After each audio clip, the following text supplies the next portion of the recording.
c'était une diffamation. IGF et IGE, c'était une diffamation. C'est une fallo. Dans un pays sérieux, diffamation, on ne demande pas de l'argent à une personne comme ça, à 200 millions. Tu sais, dans un pays sérieux, là, la diffamation.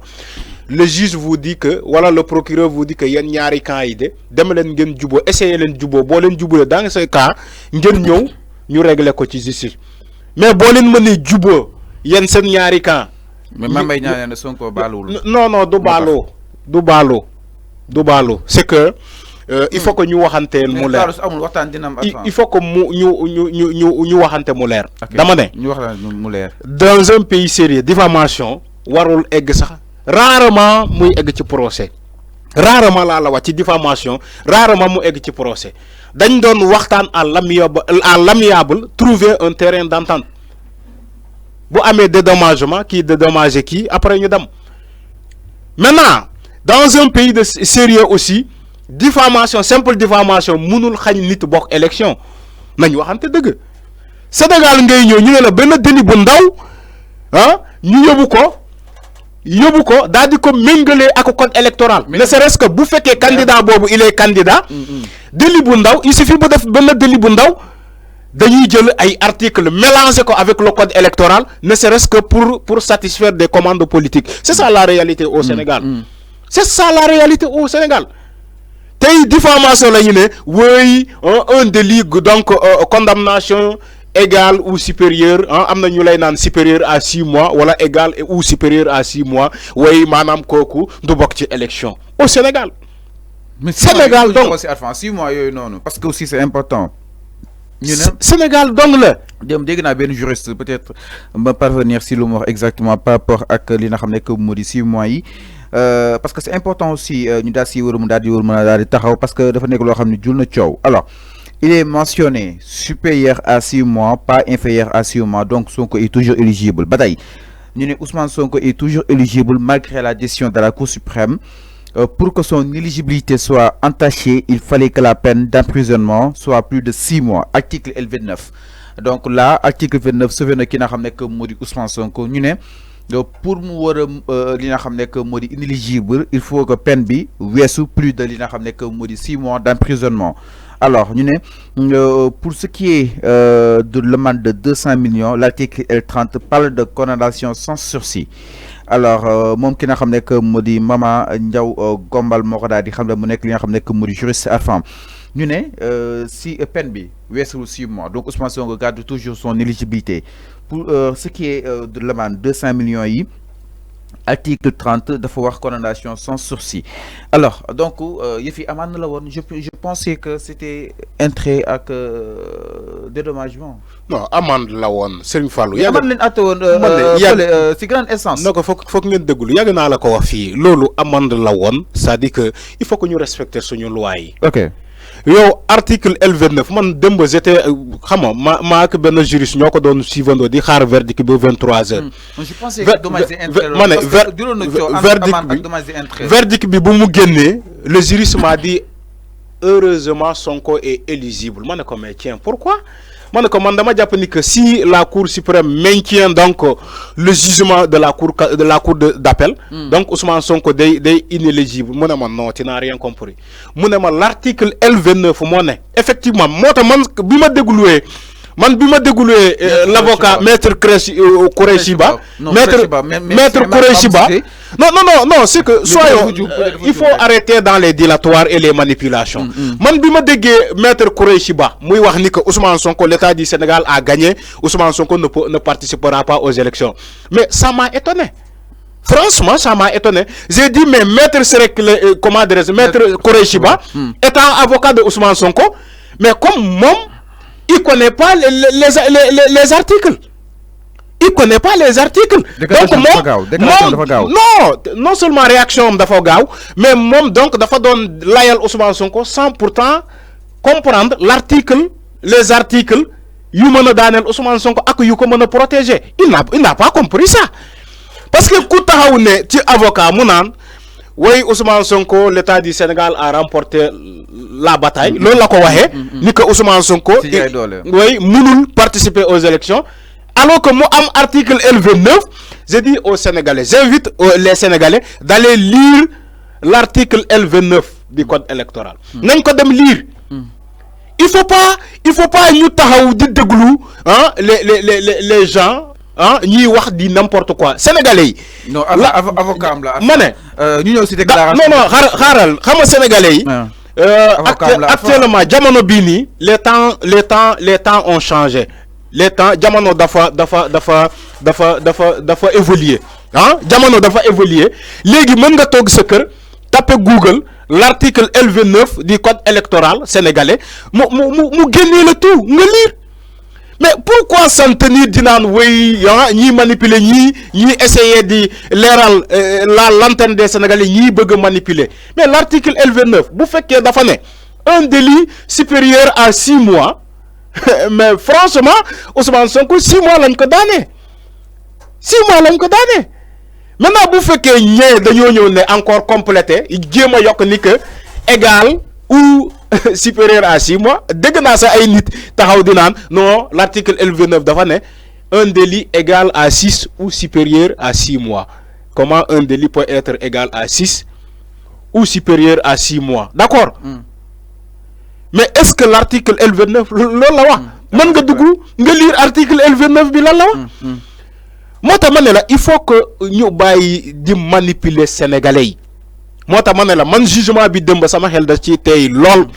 Parce que lu mel ni cour suprême encore une fois lu mel ni cour suprême. muy nekk muy génnee ay parce que c'est pas goulé temps génne nañu fii ci le référé liberté loo xamante ne sénégalais kenn xamul lu ñu bëgg a wax tey ñu génnee tey jugement boo xamante ne on comprend même pas nga ne c'est vrai da nga ne way contrainte par corps n'existe pas dans un délit de presse comme diffamation hein nga ñëw nga ne mais da ngay maintenir quand même hein payor bi lu melni les 6 mois. Alors, c'est clair. Et aussi payor bi lu mu Ousmane Sonko lu mu wara jox Mame Mbaye Niang ci 200 millions de francs CFA nga ne da nga koy maintenir. Donc yow ban loi nga wax. Yow ban loi nga wax. Alors dafa am information bu ñu tab xamna ni nga ko ñëw commenter ko exactement suñu yegsee ci conseil constitutionnel di ki nga xam ne que mu di Bougane Gueye Dany moom dafa am 25 235 parrains am 29 622 doublons le Bougane Gueye Dany am exactement donc Bougane moom je pense que yëf yi xaw na doy wax ci moom war na daal di war a régulariser daal di toll ci 18 996 ay parrains neen si daal di ñëw ci kam tuuti incha allah loolu information boo xam ne itam suñu ay ndaw yi daal di nekk conseil constitutionnel ñoo ko daal di xamle donc Bougane am na 25 235 ay parrains war na daal di war a mën a mottali 18 996 amoon 29 622 si li nga xam nekk moo di ay doublons externes yegg si exactement itam si ki nga xam nekk moo di maître Khoureychi Ba fi ñu daal di taxawoon enfin maître Khoureychi Ba nee na la décision est éliminatoire pour Sonko aux élections nee na décision bi nga xam ne itam la cour suprême biral na ko dafa éliminatoire jëmale si ki nga xam nekk moo di Ousmane Sonko doon sax moom jàpp nañ bëggoon waxee noonu mais maître Khoureychi Ba ñëw na exactement ni en conséquence il est nécessaire pour qu'Ousmane Sonko soit éligible d'emprunter une nouvelle procédure de radiation fondée cette fois-ci non pas sur la contumace mais sur la diffamation.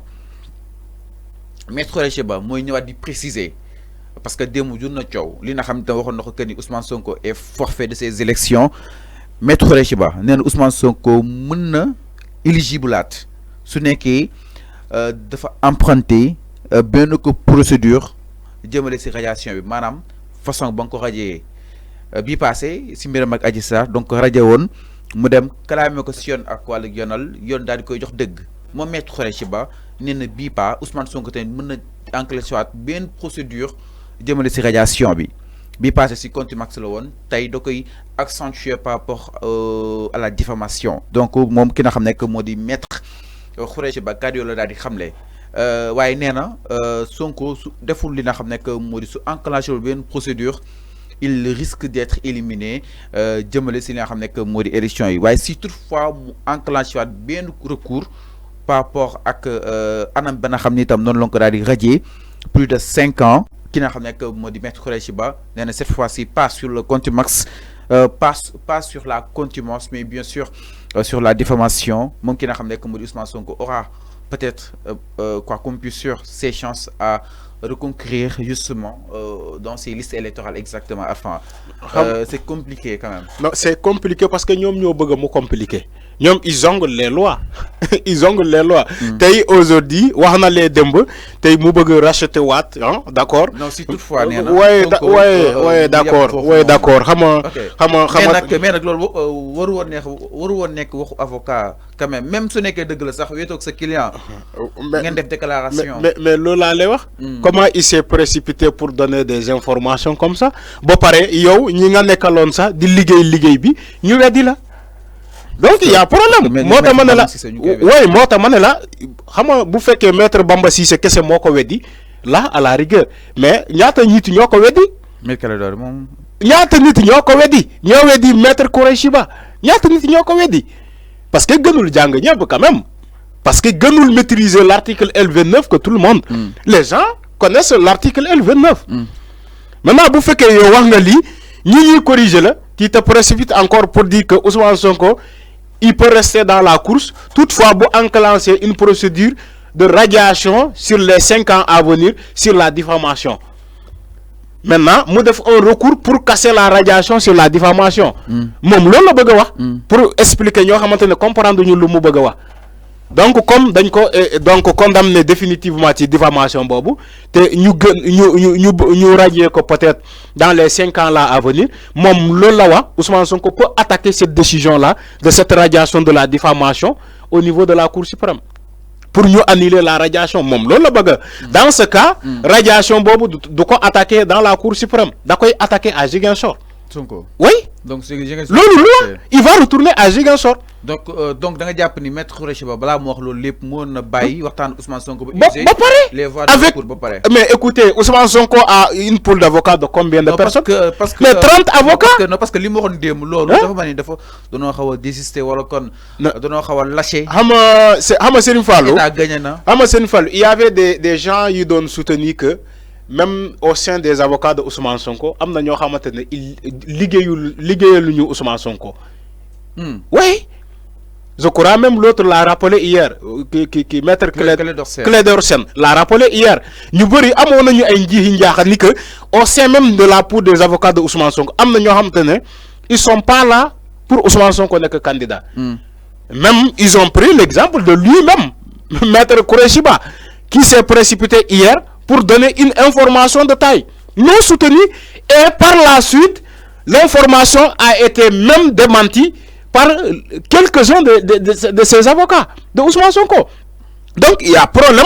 Aujourd'hui, il revient pour dire que Ousmane Sonko peut rester dans la course. Toutefois, vous déclencher une autre procédure contre la radiation de cette diffamation dans les 5 ans à venir. Pour nous mener dans la course. Mais, moi, là, le bëgg wax exactement. Il faut que moi, Sénégalais, là, le bëgg wax.